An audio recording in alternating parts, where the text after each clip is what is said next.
మే 21, 2026 current affairs చూద్దాం. అంతర్జాతీయ అంశాలు.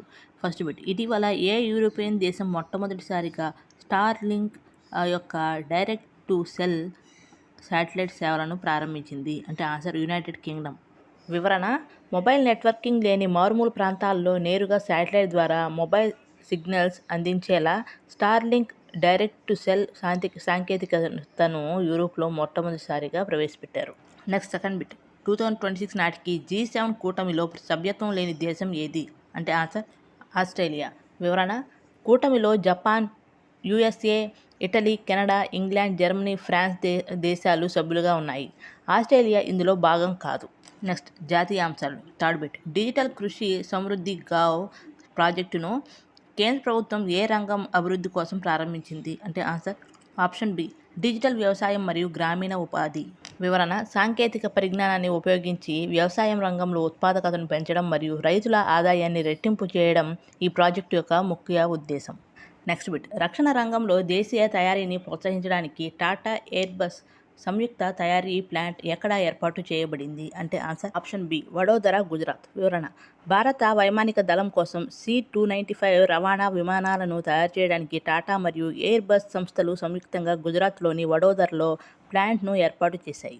రాష్ట్రీయ అంశాలు. ఫిఫ్త్ బిట్, వ్యర్థాల నిర్వహణ వేస్ట్ మేనేజ్మెంట్ ద్వారా సర్క్యులర్ ఎకానమీని పెంపొందించడానికి ప్రత్యేక విధానాన్ని ప్రకటించిన రాష్ట్రం ఏది? అంటే ఆన్సర్ ఆప్షన్ సి, తెలంగాణ. వివరణ: వ్యర్థాల పునర్వినియోగం అంటే రీసైక్లింగ్ ద్వారా పర్యావరణాన్ని రక్షించడంతో పాటు ఆర్థిక ప్రయోజనాలను చేకూర్చేలా తెలంగాణ ప్రభుత్వం సర్క్యులర్ను ఎకానమీ విధానాన్ని ప్రోత్సహిస్తోంది.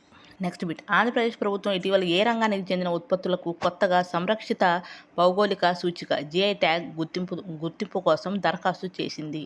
అంటే ఆప్షన్ ఏ, చేనేత మరియు సాంప్రదాయ హస్తకళలు.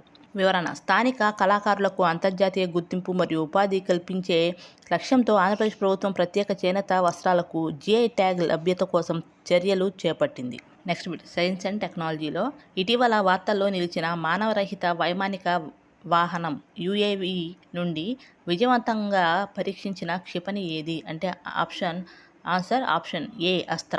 వివరణ: దేశీయంగా అభివృద్ధి చేసిన అస్త్ర క్షిపణిని మానవరహిత వైమానిక వాహనం UAV నుండి విజయవంతంగా ప్రయోగించి రక్షణ రంగంలో భారత్ కీలక మైలురాయిని అధిగమించింది. నెక్స్ట్ బిట్, ఏ నవలకు ఇంటర్నేషనల్ బుకర్ ప్రైజ్ 2026 లభించింది? అంటే option B, Taiwan travelogue. Next bit, May 2026లో ఏ యూరోపియన్ దేశం భారత ప్రధానికి తమ దేశ అత్యున్నత పౌర పురస్కారమైన Grand Cross of the Royal Norwegian Order of మెరిట్ను ప్రకటించింది?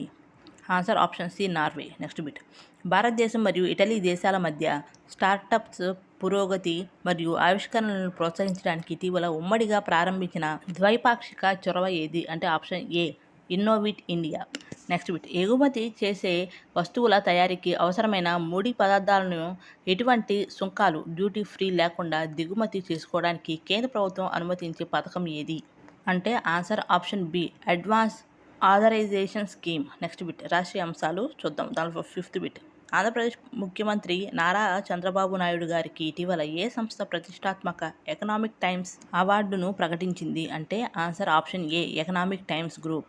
నెక్స్ట్ బిట్, తెలంగాణలో సురక్షితమైన నెట్వర్క్ లావాదేవీల కోసం reserve bank of India banking రంగానికి ప్రత్యేకంగా తీసుకొచ్చిన కొత్త డొమైన్ ఏది? అంటే answer option C, bank.in. Next bit, ఇటీవల శాస్త్రవేత్తలు భారత మయన్మార్ సరిహద్దుల్లోని ముర్లేన్ నేషనల్ పార్క్లో కనుగొన్న ట్రాచిస్కియం లాల్రెమ్ సంగై ఏ జీవికి చెందిన కొత్త జాతి? అంటే ఆన్సర్ ఆప్షన్ సి, పాము. నెక్స్ట్ బిట్, అంతరిక్ష రంగంలో 500 kgల క్లాస్ శాటిలైట్ ప్లాట్ఫామ్ను వేగంగా తయారు చేసే లక్ష్యంతో ధృవ స్పేస్ సంస్థ ప్రారంభించిన ప్రాజెక్ట్ పేరు ఏమిటి? అంటే ఆన్సర్ ఆప్షన్ ఏ, ప్రాజెక్ట్ గరుడ.